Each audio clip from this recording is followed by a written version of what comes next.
Welcome to McPlum, simple solutions served daily. In this video, I will explain how to calibrate your Range Rover Sport parking brake. First, ensure your vehicle is on a completely level surface for safety and accuracy.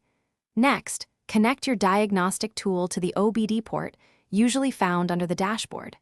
Finally, turn the ignition to the on position, but do not start the engine.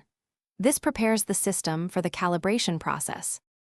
Once your diagnostic tool is connected and the ignition is on, navigate through the Tools menu to find the electronic parking brake module. Within this module, you'll locate the specific calibration function.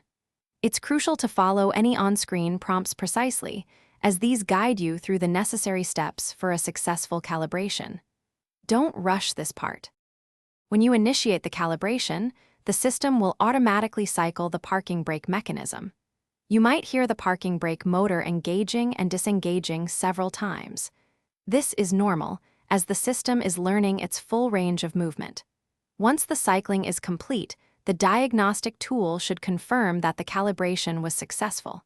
This usually takes only a few minutes. After the calibration is confirmed, it's essential to perform a final check. Engage and disengage the parking brake several times to ensure it operates smoothly. Verify that it holds the vehicle securely on a slight incline if possible, but always with caution. Once satisfied, you can safely disconnect your diagnostic tool. Your Range Rover Sport's parking brake should now be properly calibrated. Thanks for watching. Stay juicy and subscribe.